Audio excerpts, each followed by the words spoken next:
Welcome to my class of cyber security. Today we will learn about wireless attack. Wi-Fi networks are vulnerable to a variety of different attacks. Because of this, it is important to be aware of them so that we can take the necessary steps to prevent and reduce their impact. What is wireless attack? Wireless attacks have become a very common security issue when it comes to networks. This is because such attacks can really get a lot of information that is being sent across a network and use it to commit some crimes in other networks. Every wireless network is very vulnerable to such kind of attack, and it is therefore very important that all the necessary security measures are taken so as to prevent the mess that can be caused by such attacks. These attacks are normally carried out to target information that is being shared through the networks. It is therefore very important to know of such attacks so that one is in a position to identify it in case it happens. Wireless attack can come through different methods. For the most part, you need to worry about Wi-Fi. Some methods rely on tricking users, others use brute force, and some look for people who don't bother to secure their network. Many of these attacks are intertwined with each other in real world use. Some of the common network attacks. Rogue access point. A rogue access point is basically an access point that has been added to one's network without one's knowledge. One totally has no idea that it is there. This is a kind of scenario that can create a kind of backdoor, especially if one is not conversant with it and have complete measurement of it. This is an access point that can create some very huge security concerns. It is due to the fact that it can be very easy to plug in a wireless access point in it. If one is not doing any type of network access control protocol on one's network, it becomes very easy for additional workstations and access point to be added onto one's network. This is the diagram. Here valid use, then the Ethernet switch is present which connects all the user. Again there is a valid use. Here employee inserted rogue access point. It is a type of wireless attack which we will lead later on. PC removed from network. Due to this attack, the computer is being removed from network. Jamming or interfacing. Jamming or interfacing is a type of wireless attack. Wireless interference basically means disruption of one's network. This is a very big challenge. This is one of the very big challenge, especially owing to the fact that wireless signals will get disrupted. Such interference can be created by a Bluetooth headset, microwave oven, and a cordless phone. This makes transmission and receiving of wireless signals very difficult. There are a number of ways to jam a wireless attack. One method is flooding an access point with deauthentication frames. This effectively overwhelms the network and prevents legitimate transmission from getting through.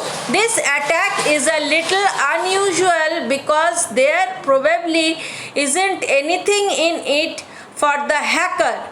One of the few examples of how this could benefit someone is through a business jamming their competitor's Wi-Fi signal. This is highly illegal, as are all of these attacks. So businesses would tend to shy away from it. If they got caught, they would be facing serious charges. This is the diagram of jamming attack. Here, between sender and receiver, the jamming attack is being done, due to which the path loss occurred. Evil twin attack.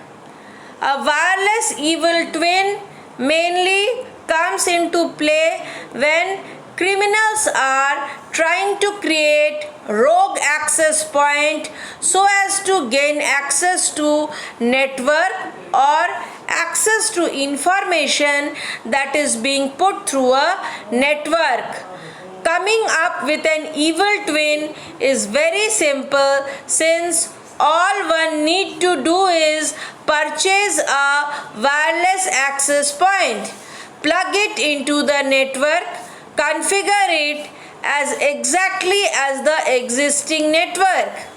This is possible in open access point that do not have any password associated with them. Once one come up with one's access point, one plugs it into the network so that it becomes the primary access point, thus overpowering other existing access point. With this, one's evil twin will tend to have a stronger network signal, and therefore people will choose it. Through this, the individual controlling the access point will be in a position to see all the information being sent around the network. This is the diagram of an evil twin attack.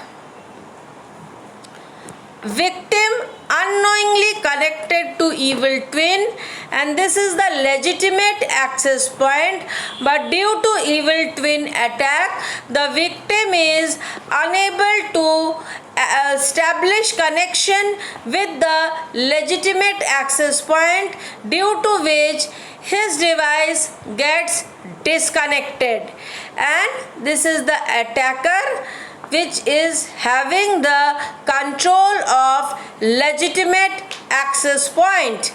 Attacker send deauthorization signal to victim or legitimate access point. Deauthorization signal means the authorized user is not able to access the services. Next is war driving. War driving comes from an old term called war dialing, where people would dial random phone number in search of modems. War diving is a way that bad guys use so as to find access point wherever they can be. With the availability of free Wi-Fi connection and other GPS functionalities, they can divide around and obtain a very huge amount of information over a very short period of time. One can also use some special type of software to view all the different access points around one. With this information, an individual is in a position to come up with a large database which he or she can use to determine where he or she can gain access to a wireless network. War driving is basically people driving around looking for vulnerable access points to attack. People will even use drones to try and hack access point on higher floors of a building. A company that owns multiple floors around 10 stories up might assume nobody is even in range to hack their wireless, but there is no end to the creativity of hackers. This is the diagram of war driving. Here, hacker targeting organizations Wi-Fi and employees Wi-Fi devices. This is an internet and different user laptops are connected with organizations Wi-Fi. Here, car Wi-Fi surveillance, war driving. Hacker in parking lot nearby with long range antennas is trying to hack the organization's Wi-Fi and employees' Wi-Fi devices. Cyber attacks can be used to breach network and exfiltrate data. Bluejacking. Bluejacking is a kind of illicit activity that is similar to hacking, where one can be able to send unsolicited message to another device via Bluetooth. This is considered spam for Bluetooth, and one might end up seeing some pop-up messages on one's screen. Bluejacking is possible where a Bluetooth network is present and it is limited to a distance of 10 meters, which is the distance a Bluetooth device can send a file to another device. It rarely depends on antenna. Bluejacking works on the basis that it takes advantage of what is convenient for us on our mobile phones, and the convenience is being able to communicate and send things back and forth between devices. With these, one can easily send message to other Bluetooth devices since no authentication is required.